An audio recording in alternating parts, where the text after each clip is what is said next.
This spooky story submission is actually so terrifying that it led to the person who was telling me the story to end up in the hospital because of this. So for the story, we're going to call her Danielle, and I'm going to tag her below. We're calling her Danielle because that's what her childhood friends and her family used to call her. So until Danielle was about 14 or 15 years old, she lived on 78 acres of land. She said that in that 78 acres of land, only about 3 other people lived on that land. So it was a pretty secluded area, and Danielle really liked to play outside. That was her favorite thing to do. She loved watching the deers, the rabbits, but her favorite was climbing trees. Something that really bothered her though is that her mother would never let her play outside after dark, and we're talking like not even after the sunset, as the sun started setting. She didn't like this, but she obviously obeyed it because it was her mother, and so she had to. Until one day, her mother decides that she is going to go out to a friend's house, and Danielle doesn't want to go with her. But if Danielle doesn't go with her, it means that she's going to be left alone. Her and her mother decide that this is okay and that Danielle is old enough to handle this, so she stays home alone, and her mom leaves at about 3 p.m. Danielle decides that she's going to go outside and she's going to play in the woods. She said that she was outside climbing trees when she felt this overwhelming feeling of being watched. It was overwhelming, and it felt like it was coming from above her. But she keeps looking up, and she's not seeing anything, so she's thinking that maybe her mind's just playing tricks on her, and she kind of shrugs it off. At some point, it starts to get dark, and she knows that she's supposed to go home, but she doesn't want to go home, and she's home alone, so she can do what she wants. So she decides that she's going to stay outside. At around 7:30 p.m., when the sun had already set, she starts hearing a noise, and it's her mother calling her name. She's calling for her to come home. So Danielle is like, oh crap, I gotta get home. So she starts walking home, but she still has this overwhelming feeling of being watched. When all of a sudden, she starts hearing twigs and leaves snapping behind her. So she looks behind her, but she doesn't see anything. She finally gets home, and she realizes that her mom is not home. So while she's outside, she calls her mom, and she's like, Mom, were you home? Like, I just heard you calling my name. And her mom was like, I have not been home this entire time. I'm still at my friend's house. She said this really freaked her out, and she decided to turn around and look in the woods, and she looked over and she sees a dark figure standing outside in the woods. This freaks her out, so she runs inside, she slams the door, and she deadbolts it shut. She then goes over to the window and she looks outside of her blinds to see if it's still there, and of course it is not there. She again decides that she's going to shrug this off. Maybe her eyes are just playing tricks on her, and she decides to make dinner. This feeling of being watched, this overwhelming feeling, follows her until the morning. And she said that she didn't feel like she was being watched by one thing. She felt like she was being watched by like several things. She decides to go to her camera because they have cameras in the house, and there's a new video popped up, and I'm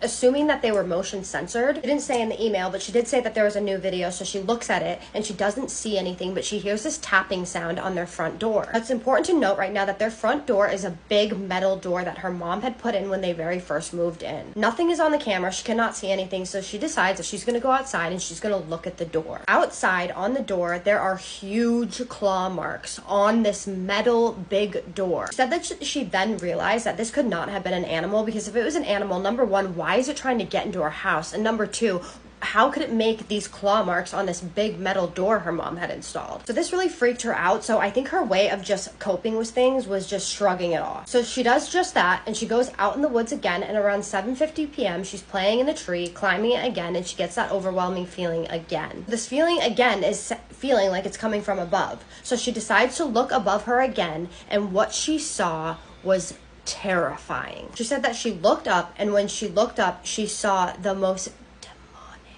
figure she had ever seen in her life looking at her. Not only was it looking at her, but it was calling her name, her real name, not Danielle, her real name. But not only was it calling her name, it was in her mother's voice again. Danielle is absolutely terrified at this, and she starts bolting home, and the entire time she's running home, she can hear this thing running after her. She calls her mother on her way home, and she was absolutely bawling her eyes out. Her mom gets home, and she assures her that it's nothing, and that everything is going to be okay, and that it's not a big deal, and that she was probably just seeing things. Danielle did say that this experience was so distraught to her and scared her so badly that she actually ended up being hospitalized for 2 or 3 months because of it. She said she couldn't eat, sleep, drink, nothing. The crazy thing about this is that this is not even the only thing that happened to Danielle. Something else happened to her that even traumatized her further. This is getting really long, so I'm gonna have to make a part 2 on it. If you guys want to hear that second part, that partly also contributed to her being in the hospital, then drop it in the comments and I will make a part 2 and tell you guys that story.